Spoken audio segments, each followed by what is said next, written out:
This is Dr. Kat Shrier here with the Water Innovation Nation celebration. What this program is about is the amazing, cool things that are going on in water. Often when we talk about water, we hear about the global water crisis, and oh my God, there's climate change, there's aging infrastructure, the world's falling apart. But the fact is, for people who work in water, so many of us, from engineering, science, policy, what have you, we're problem solvers.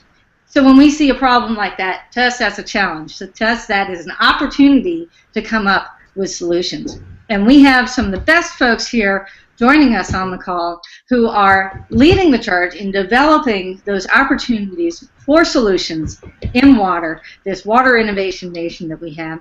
I'm going to go ahead and introduce everyone now and give them all a chance to talk a bit about who they are and what their program, just really briefly. Let's go ahead and start with one of the leading figures in water innovation. Sally Gutierrez had been the head of the National Risk Management Lab, EPA's drinking water lab, and wastewater lab, the place where they really did the testing to figure out a lot of regulations related to water, and decided to leave that post to start up this new innovation clusters program, and has just been doing an amazing job in helping groups around the country to develop these innovation clusters. So let's go ahead and turn over to Sally. And Sally, I'm going to pull up your slides as well while you introduce yourself. All right. Well, thank you, Kat, and thank you all for taking time out of your day to be part of this event. It's very exciting. I'm with EPA's Office of Research and Development out of the Research and Development Laboratory in Cincinnati, Ohio. So that's where I am physically today. And my responsibility in the agency is to lead the agency's Environmental Technology Innovation Clusters program. And this program is really seeking to turn water problems into, and working very much with communities that are trying to grow their water technology. And from my vantage point, these business clusters become powerful mechanisms to help us to bring these to bear on some very, very vexing problems that we have around the country around water. And the way these these water clusters work is we bring a number of sectors together, including businesses, large and small, investment, research, and many other support groups, including our wonderful water utilities and industries. And the magic happens when these relationships grow stronger and stronger, and next thing you know, we're incubating new technologies, and we are supporting the growth of these companies going forward, and we're seeing a lot quicker market penetration through these activities and a lot more streamlined pathway for the companies to grow. So it's a new day. It's a very exciting time. So thank you, Kat.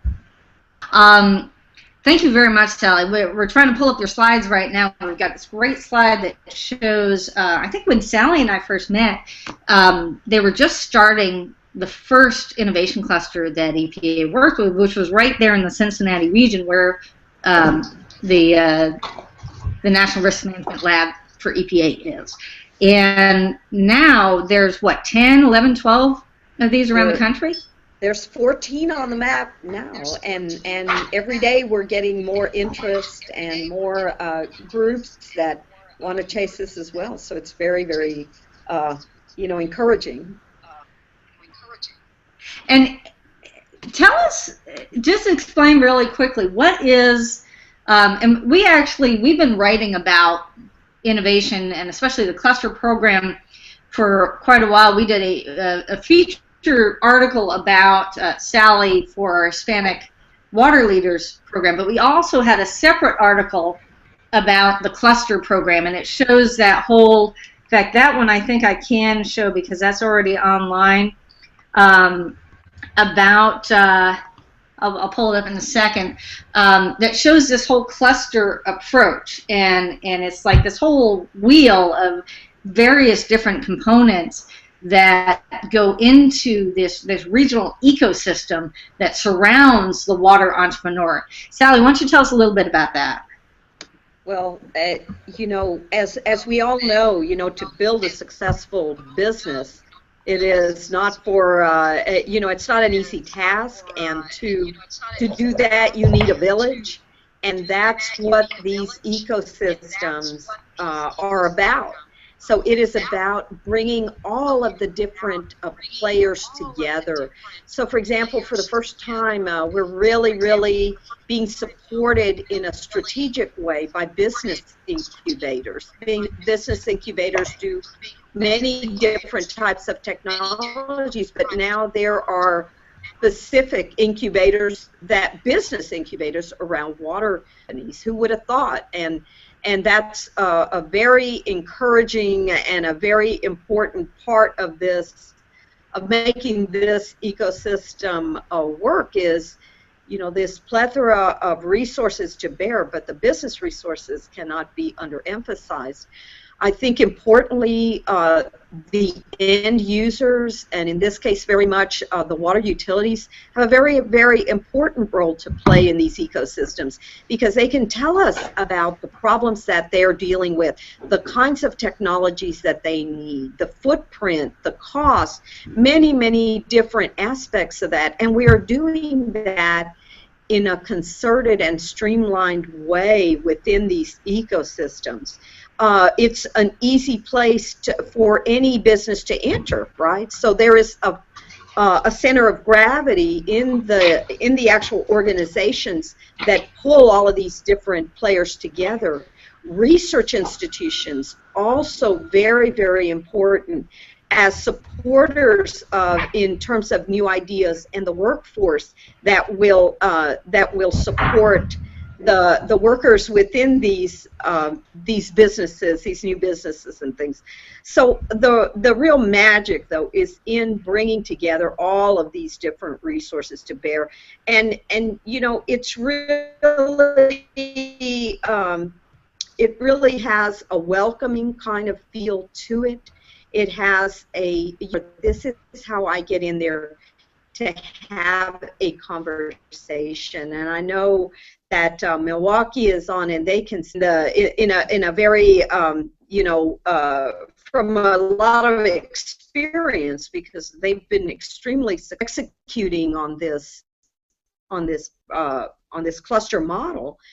But I think from from the perspective of EPA, you know, I think we need here to really bring about a very cooperative and collegial atmosphere for solving water problems, and that's the real promise from the EPA side, and that's why we want to support cluster efforts as they emerge.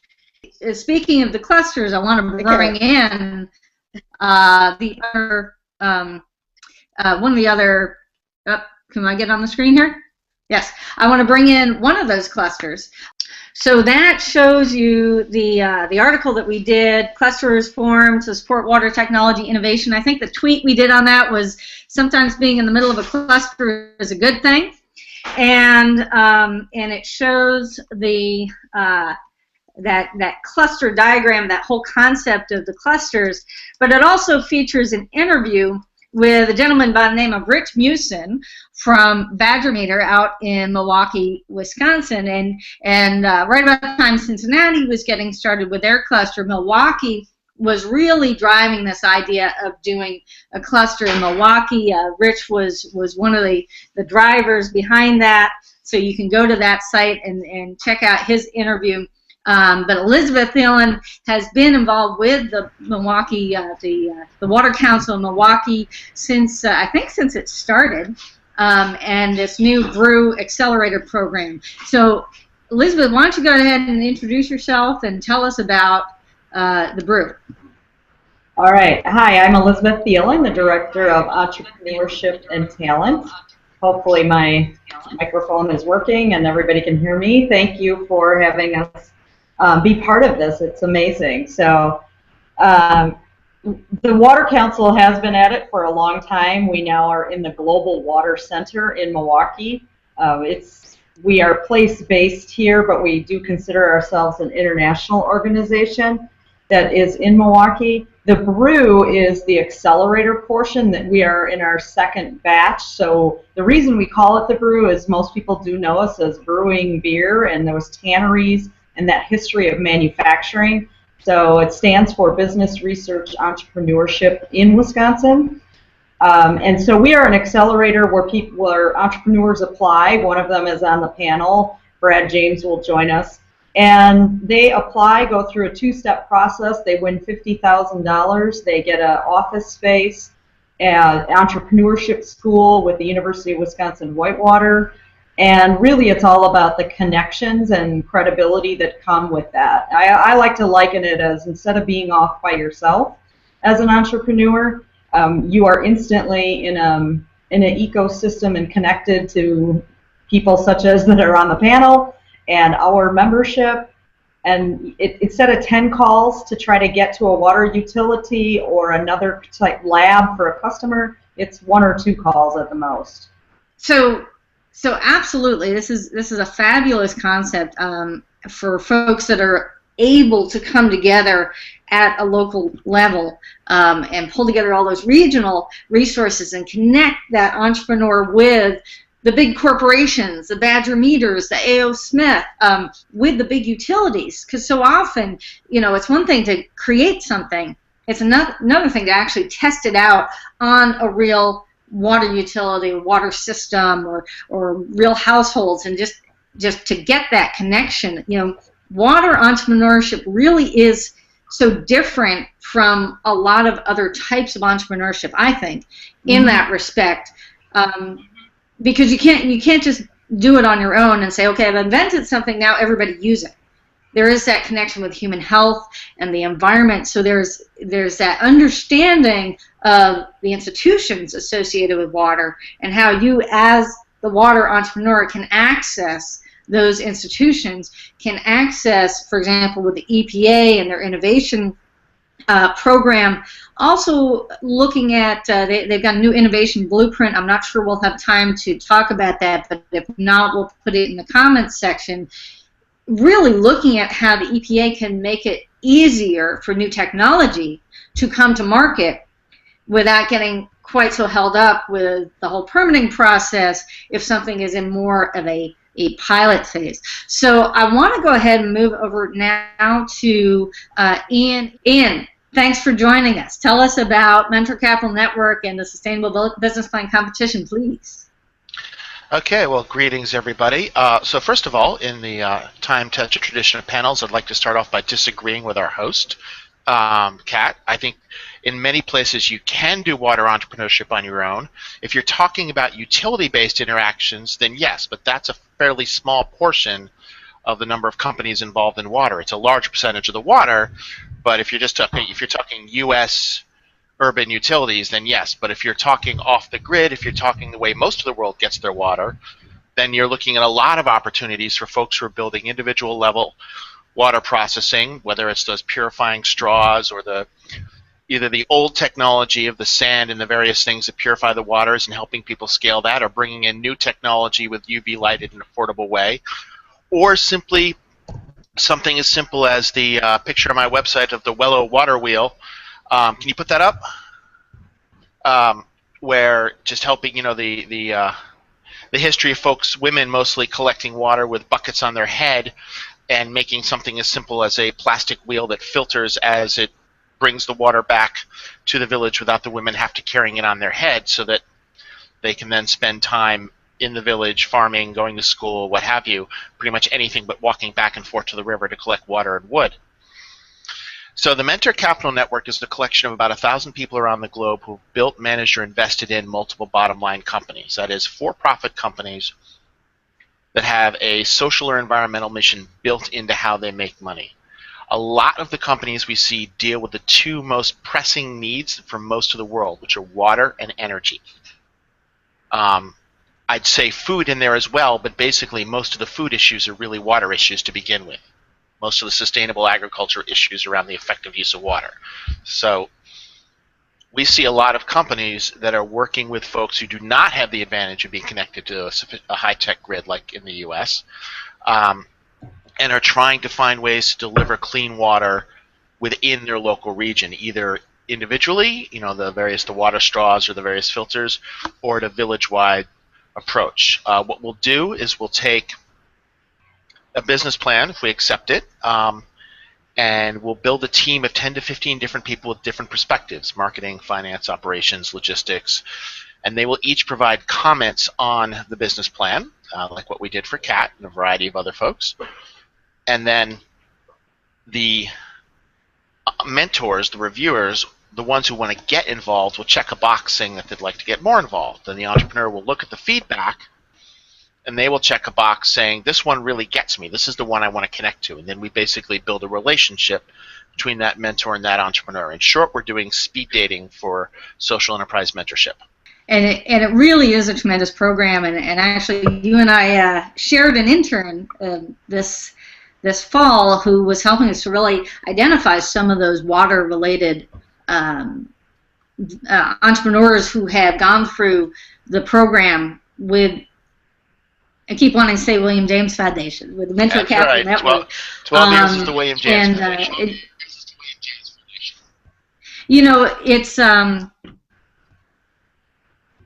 It is an interesting point about one of the reasons why people go international is there are fewer constraints in many cases. Now, of course, you then have to figure out travel and visas and dealing with other countries and the way they do their water. These aren't Americans. Don't assume that. We're working with folks who are on the ground where they live. They're not going international. They're staying regional. These are Indians and Kenyans that are building these companies. Right. Now, of course, other countries also have their environmental regulatory issues, and it's not just regulation. It's not just the utilities. It's understanding your technology, your widget, your gadget within a larger social context. And one of the things that I think of when we talk about the Water Innovation Nation is that within that you've got entrepreneurs, intrapreneurs, and champions, supporters, whatever you want to call them. So champions and supporters are a lot of the folks like Sally, like Elizabeth, like yourself, who are creating environments that support entrepreneurship and support innovation. Intrapreneurs are those folks who are trying to make change within an organization, like DC Water. Sudhir Murthy, if he's here, will be joining us perhaps. He's the head of innovation within DC Water, or some of the large corporations that have completely revamped how they're doing water within manufacturing, how they're managing water. And government agencies, not just on the regulatory side, but also sort of under the Green Gov, Executive Order 13514, greening the federal house. They're changing the way that they are managing water within those larger organizations. Now we've got the entrepreneurs. And I think of those often in terms of high-tech, low-tech, and save the world. Just a little shorthand there. High-tech being, the folks that come out of the research labs. Maybe they were at EPA, maybe they were at a university. They figured out something that could be done in terms of technology and might go for a grant. They might go for angel investing. Ian, you and I have been involved with the Angel Venture Forum. There's Clean Tech, some of these others. Very few of them are water specific. Often it's more generally clean, sustainable, lots of energy stuff, and there's a few water people on the side. They don't quite know what to do with them.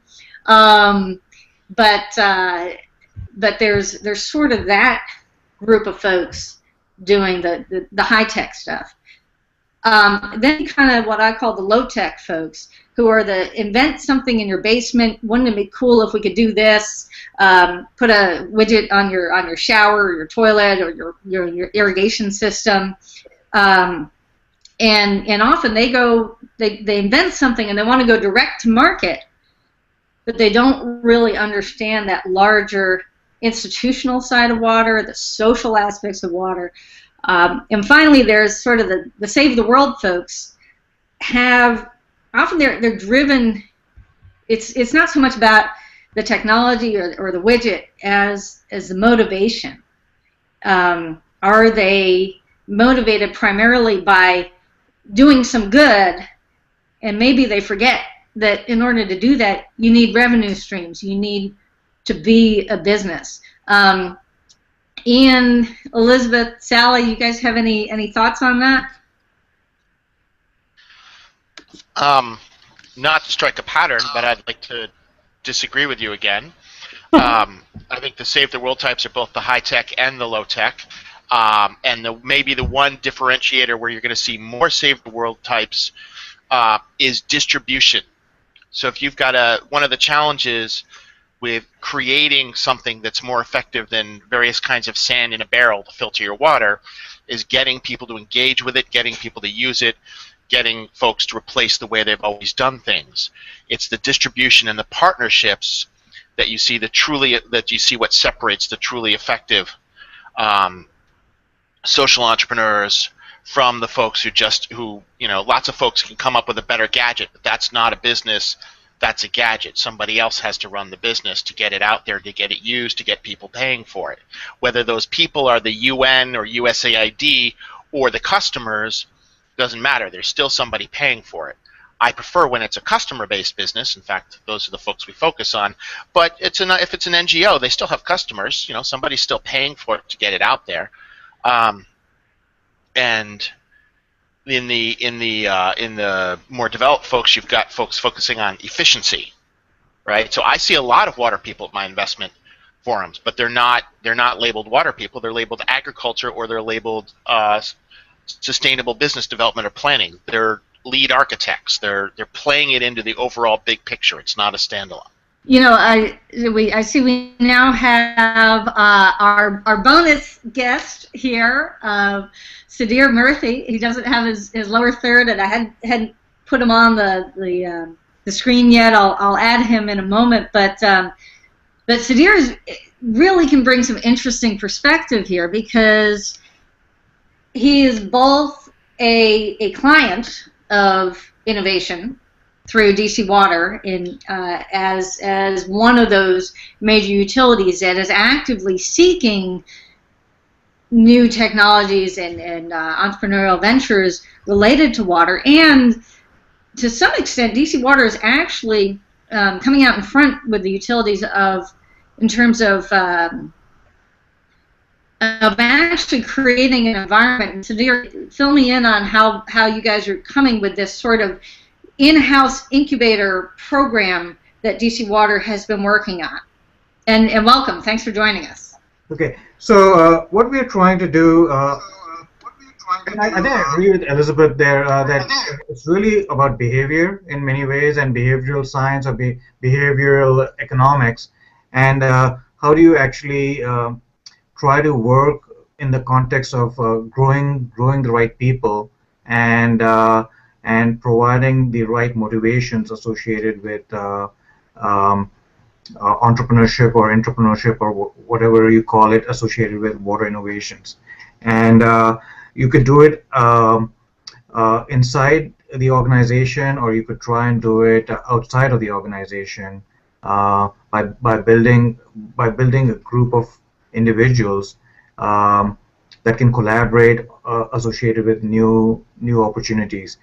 So what we've tried to do outside of the organization is really to it's almost like a support group that we're trying to build of what we call technologists who understand and are able to bring those innovations into their own utilities, but may not be experts in all areas. So we are all experts in our own individual fields within the larger water sector. And so how do we actually build a group of folks that can engage with each other and help each other in adopting new technologies within our enterprises. And so that's one thing that we've been trying to do is to build that, because in the end it's people who adopt new technologies, and yes, it's utilities who adopt technologies, but it's the people who make the utilities adopt those new technologies. And how do we actually grow those people, and growing them is really by bringing knowledge and engagement and managing risks associated with those technologies. And the more we engage people, and the more we actually allow for that to happen, we are able to adopt those technologies faster. So that's on one side, looking outside and trying to engage people within the broader community to understand new technologies and to help with that adoption. And then within the organization itself, what we're trying out is it's a new program where we would like to have every member of the enterprise participate in the innovation process. And everyone has ideas, and everyone has opportunities to implement those ideas, but to create a forum that allows for it to happen more seamlessly is something that we are interested in. And so what we're trying to do there is create that environment inside our enterprise to allow for a more seamless movement of ideas into collaborations, and collaborations into opportunities that we can use to adopt new technologies. Can you tell us a little bit about, you're involved also with the LIFT program, so beyond DC Water, with throughout the water industry, the major industry associations, American Water Works Association and Water Environment Federation, so that's essentially drinking water and wastewater, and then the research foundations associated with those two, Water Research Foundation and WERF, Water Environment Research Foundation, have created this LIFT program that is working with utilities like DC Water and throughout the country. So, Sudhir, why don't you tell us about how that, how do entrepreneurs get involved with that? What is the program? Where are they at right now? Yeah, so we have this dual concept. One is called technology push, and the other is technology pull. And in the context of technology pull, what we are trying to do there is create these groups within the LIFT forum itself that are able to discuss new technologies and pull those technologies in if we find them useful. So it's more of a bottom-up approach where utility participants can access or discuss technologies and access new technologies. Then we have this technology push, which is more of a top-down approach, where we are trying to attract manufacturers and vendors of new technologies into this LIFT program as an approach to move their technology up the value chain. Often what happens with a new technology is it's not ready for prime time sometimes, or it needs a little bit of tweaks here and there to make things better and more fully adoptable. And so what we'd like to do in this push program is help out in that whole process where manufacturers who are going up that quote-unquote S-curve of innovation are able to work with users in pilots, or if they are in a more advanced state of innovation, maybe even implement directly. But regardless, wherever they are on that S-curve, to move those technologies up that curve where they can adopt it, where those technologies can be adopted more quickly. So we are trying. What we are doing is we are doing it from both directions, where manufacturers can come in and expose their technologies to these utilities. And there are, I would say, almost 300 utilities in part of Lyft. So it's a large number of utilities that can benefit from that push, or also from the pull side, where we create the forum where technology managers or utility employees can actually gain expertise associated with these technologies. Very cool, very cool. So, so from an entrepreneur's perspective, a way of understanding this LIFT program is to recognize that you know, on the one hand, it's helping the utilities. You know, there's sort of that old mythology that utilities are very rigid and they're very risk adverse, and you know, they don't want to try anything new, and it's going to take forever to go through the utilities. And both with the utilities like DC Water and from the agency's perspective back at EPA, and we wrote about this quite a bit at Water Citizen News, is there's really been that shift throughout the industry and this recognition of the need for utilities and the regulatory agencies that, how did you put it, Sudhir, that it's riskier not to change? Is that, you said something about that at the at WEFTEC a couple of months ago. Yeah, in some ways, what we try to do in our analysis is you know, we don't talk about taking risk, because I think that's not palatable in any utility, is the term or the phrase taking risk. Well, what we do is try to address risks of status quo technology. So if you know, there may be a risk associated with a status quo technology that one may want to consider for your utility, and that's obsolescence, or that may be that it doesn't meet certain requirements from a permitting perspective, etc. And so a new technology might have a lower risk profile than status quo technologies. And so and the only way for us to understand a new technology is perhaps to look at it better, maybe pilot it, and so on. And so in many ways, from a utility perspective, R&D or technology evaluation is really about understanding technologies better to get their risk profile lower than the status quo at hand. And so so when we talk about risk, it's not about taking risks, but it's really getting or managing risks associated with new technologies, such that we get comfort. And a lot of this risk is perceived risk. It's not real risk, but it's risk perception. And you can only address risk perception by gaining comfort. And so so we need to get those risk profiles lower and below the status quo. And that's what I talk about.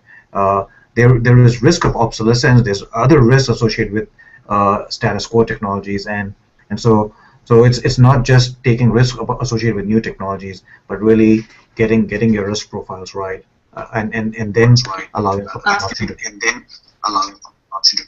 Awesome.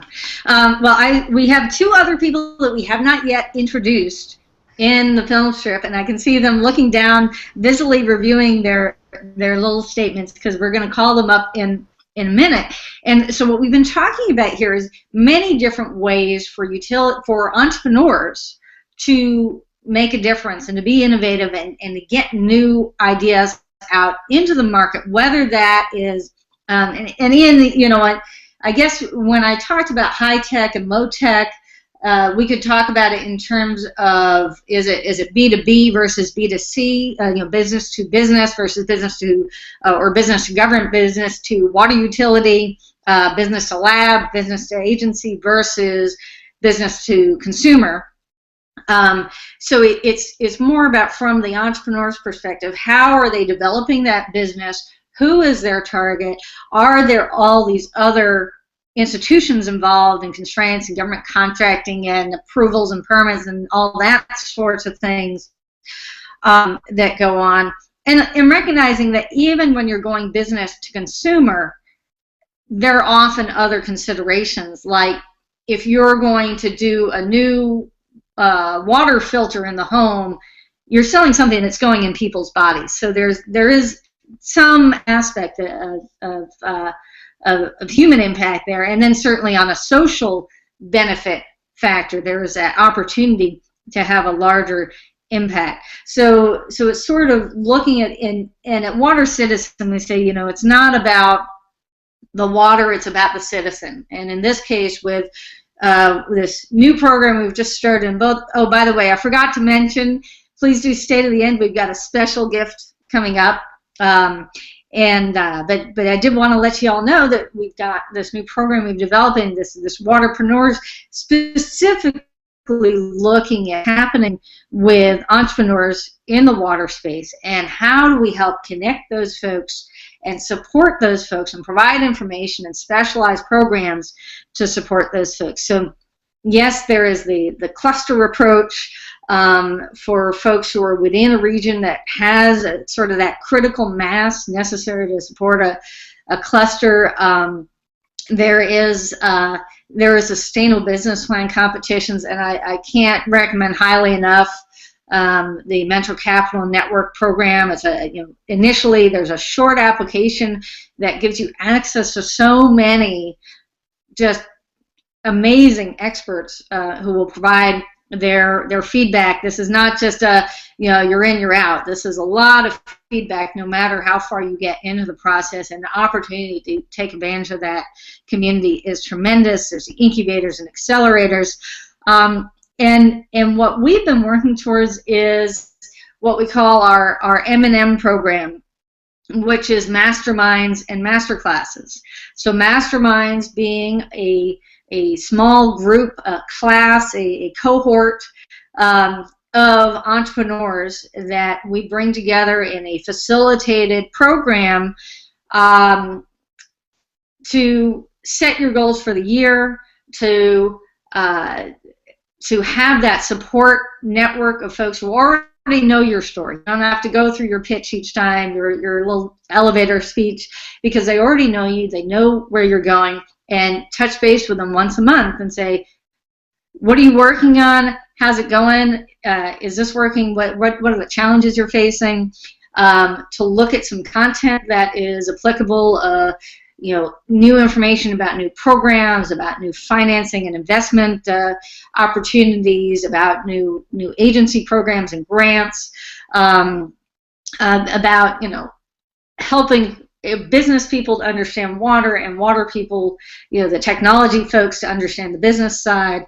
And then that's the mastermind part of it. And then there is the master class part of it, which is as we develop our Hangout show, which we'll be developing further this year, this Water Innovation Nation, being able to bring amazing people like we have today on a regular basis.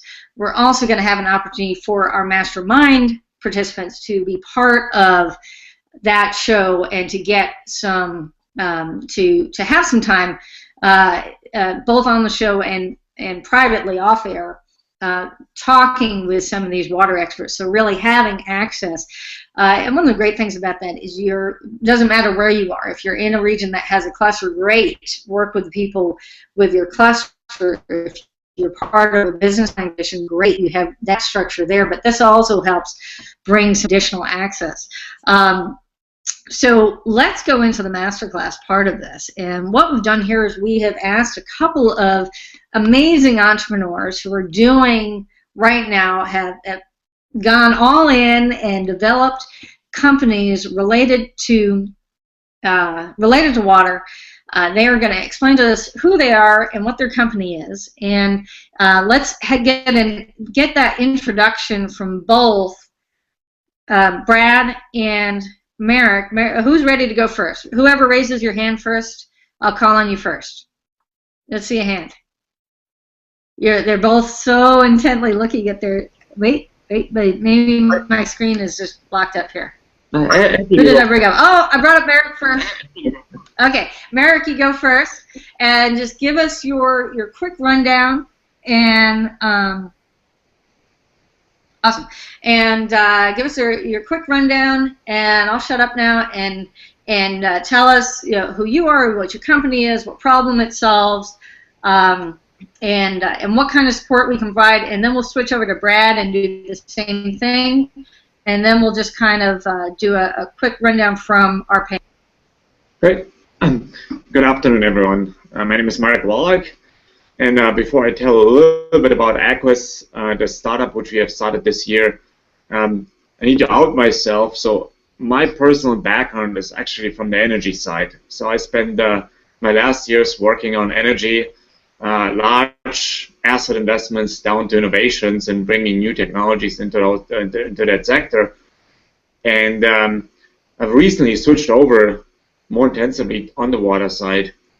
And I want to provoke by saying I think there's an enormous gap about the entrepreneurial activity which you can see on the energy side versus what has been happening on the water side.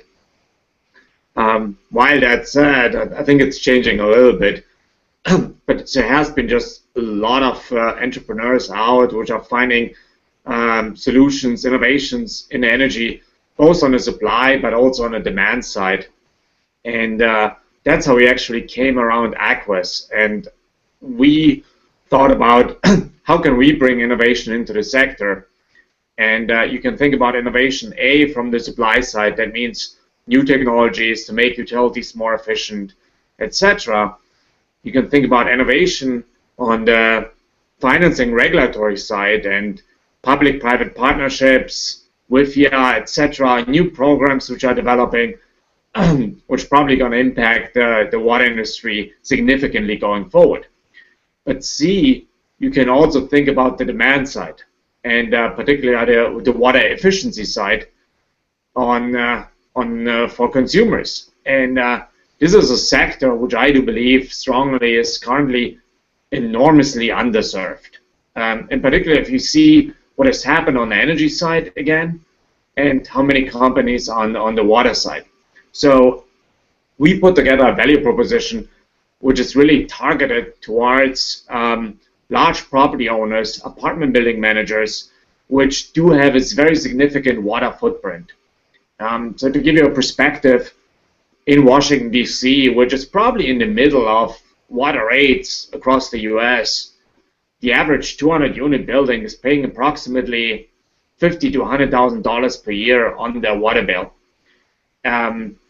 With two important considerations. A, they have actually never really tracked their water usage and their costs because no one has forced them to deal with it.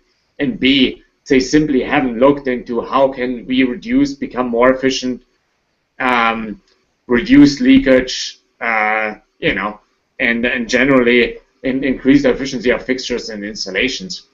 So Aquas is all about helping those type of consumers understanding their water footprint, understand what type of possibilities they have to upgrade buildings, but also create and generate more data to make better decisions. And the data part is very important. All right, I'm gonna go ahead and cut you off there. Okay. So I think that was your 2 minutes. I'm gonna put the timer on. That's good. So Brad. Yeah. Let's go ahead and get you up. You got 2 minutes. No worries. So my name is Brad James. I'm with the company called Finding Solutions. And we're focused on creating tools that in the lab or research industry, whether commercial or academic, 30 to 40% of the time of the researchers is spent on data transcription, aggregation, and management. So we're building tools, both hardware and software, to help bridge that gap so they don't have to do that transcription piece. So we're focusing initially on water chemistry labs, analytical chemistry labs that are dealing with either food science or water testing and water quality to bring them and help them improve their workflows on their standard operating procedures. Long story short, we're trying to help them focus on what their core competency is, which is research and doing what their value prop is. So we're a B2B play, as you said, Kat. But yeah. So before we go any further, and I just sent Milani both Aquis and Finding Solutions spelling, and finding is with a lowercase p and a capital H, like PH. And then Aquis is A-Q-E-S, A-Q-U-E-E-S. And before we go any further, from our panel, Elizabeth, Ian, Sally, Sudhir, what did you think of their 2-minute descriptions? What did they leave out? What was good? What was bad? What did you think? Well, from a research lab perspective, I just really want to thank the entrepreneurs for really thinking the challenges within research institutions and research laboratories. So I'm just really grateful, and I certainly know the problem front and center, and thank you for working on solutions in that vein. I have a question. What can we make more clear? Yes. So looking at just entrepreneurship in this space, right? Many of you addressed the issue of this is a very slow-moving, it's a legacy type industry. As us coming into this industry as entrepreneurs, what are some ways to maneuver and help people who've been in this industry for a long time understand the need for innovation in order to increase sustainability and push technology forward or tools forward or the industry forward to help create sustainability? Because obviously we are social entrepreneurs in one sense, but we don't always know how to navigate some of those channels. One thing we could consider is perhaps a handbook for entrepreneurs. You know, it's not something like manual, but just these are the approaches for successful delivery of new content, to at least the public utility if you're pursuing the utility sector. But certainly, if you're a social entrepreneur moving towards individuals, folks that are more experienced in that field, use some information on that as well. Okay. Ian's going to ask a few questions, and then Milani is going to pull up Sally's slide. There was a slide at the end where EPA actually identified a list of priorities in water. But first, let's hear from Ian. Okay, so the basic investor questions are pretty much always, what do you sell, to whom, and what is the value you're adding as opposed to your competitors? Sure, I can go ahead. I'll go first. So we're planting our flag initially with a device that transfers. All right, let me stop. The answer should be under 10 seconds. You sell A to B. The competition bit can be longer, but none of this planting your flag, vague. Right. You sell thing or service A. Yep. We sell a hardware software technology solution to commercial labs. All right, that's not a thing. What is your hardware software technology solution do? Yep. Trust me, I hear 1,000 of these a year. That if somebody looks at that, they still have no idea what you do. So the technology piece, what we sell is the device that wirelessly transfers pH information to a user interface that aggregates, collects, so that they're not, the value add is they're not transcribing data 3 different times. So you sell an easier way to transmit a specific kind of information? Currently, yes. Okay, that's good. Who purchases it? Commercial labs, academic labs. The buyer in those places would be the lab manager, decision makers. You know, users would use it, but the stakeholder, the PIs in those labs, or the head manager, the GMs of those labs, is not going to do it. It's going to be a lab manager. Okay, so what was the lab manager using before you came along? They're using a substantial amount of equipment that takes up a space, multiple pieces of hardware, sheets of paper. The square footage and the footprint in the lab that it takes up is, I would say, 300% more than what this takes up. What is the total cost to the lab of the old way versus your new way in terms of a year, say a month's or a year's? Right. Well, and by the way, this is not a commentary on your business. This is a commentary on your presentation. Yes. Yep. And to that, I would say it depends on the lab.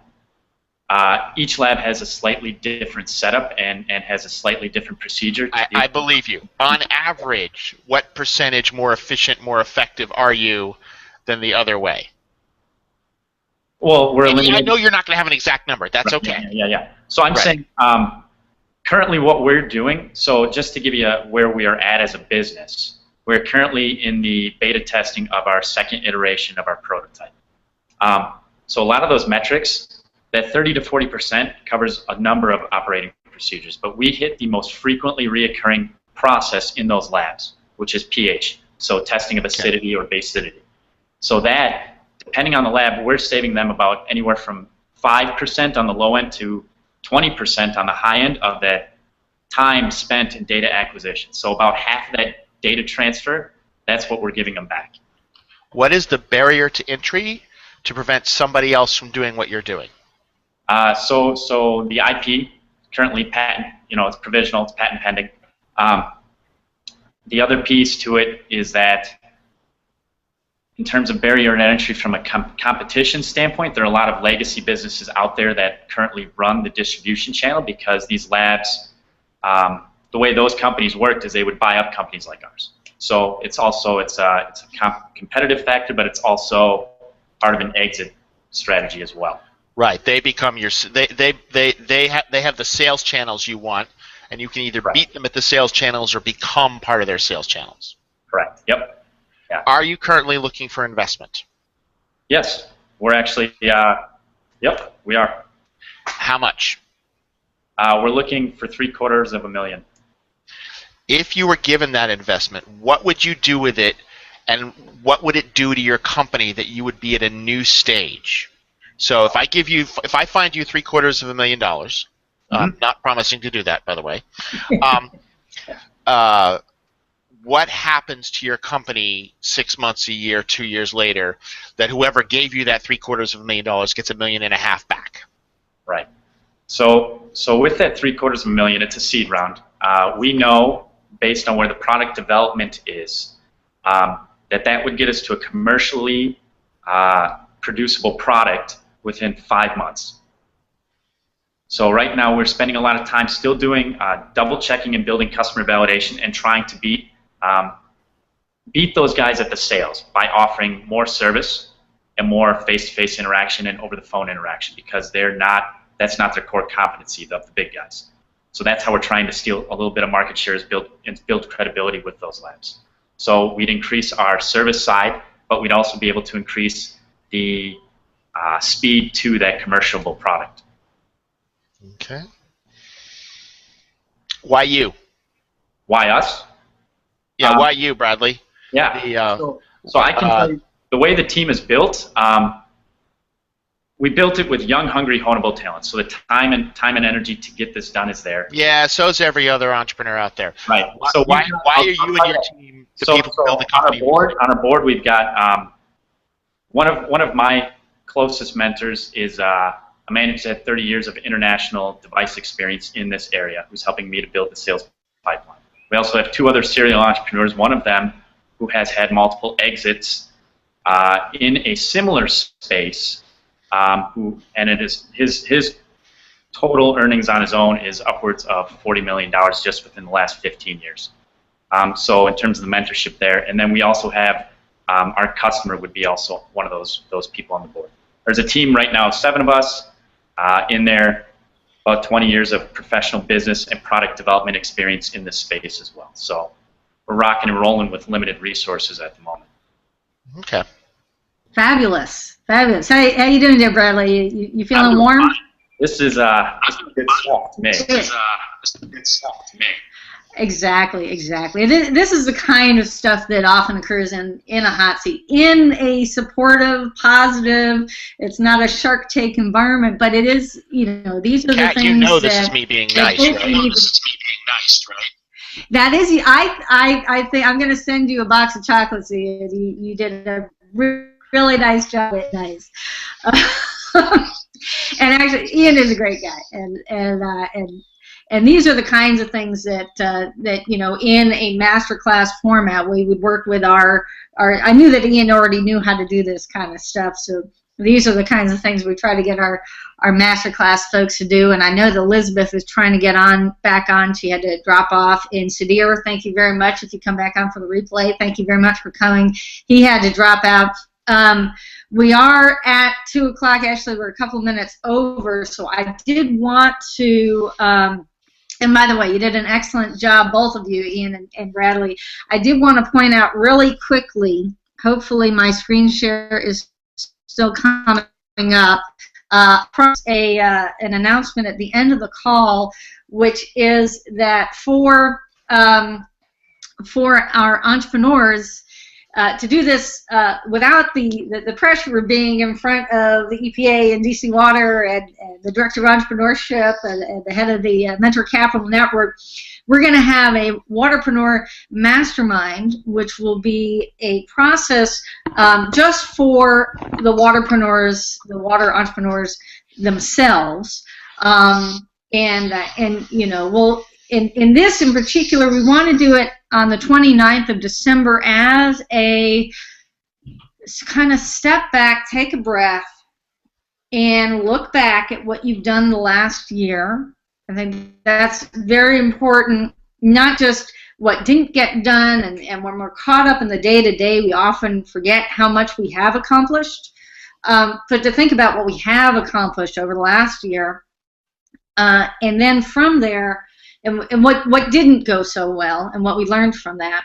And from there, look forward at the coming years, in particular at 2015, and how you can structure your business and your life, really. Because being an entrepreneur, it is such a personal thing. You put your money at risk, you put your personal life, your relationships, your health even, at risk. If you're living on ramen noodles, it's not necessarily the healthiest thing to do. It's a lot easier to do in your 20s than in your 40s and 50s to subsist on ramen and mac and cheese.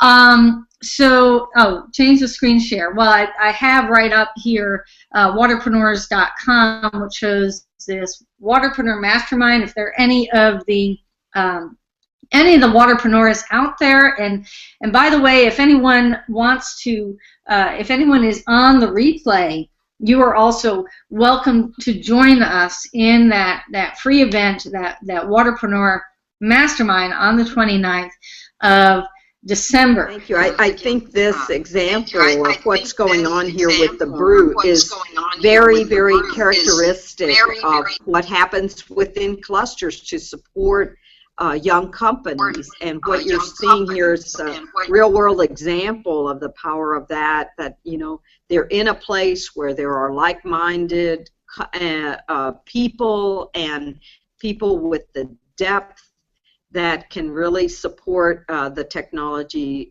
development. So EPA, we have to sign off now, Kat. So thank you all very much for including us in the broadcast. Thank you. And thank you so much to Elizabeth, to Sudhir, to Sally, to who did I forget? To Ian. Oh my gosh. Don't tell him I forgot. He's not listening. He's off the call. So, to Ian, Sudhir, Sally, Elizabeth, and Merrick and Bradley, thank you so much for being willing to step into that hot seat to do that masterclass component and share with us what you're working on, and allow us to provide you with some support there. So, and of course, I did want to thank also, would not have been able to do this without the amazing Melanie McDonald, our producer extraordinaire. We are very grateful to have all of our entrepreneurs, our waterpreneurs, joining us today, Bradley and Merrick and the folks in the discussion group, all of our featured guests, and thank you again, Melanie, and thank you all of you who are watching on replay. Please do pass this along. Please do continue to join the comments. And for our waterpreneurs out there, please do join us on the 29th and watch for more programs from Water Innovation Nation and WaterCitizen.com. I am Dr. Kat Shrier, WaterCitizen.com. Thank you very much.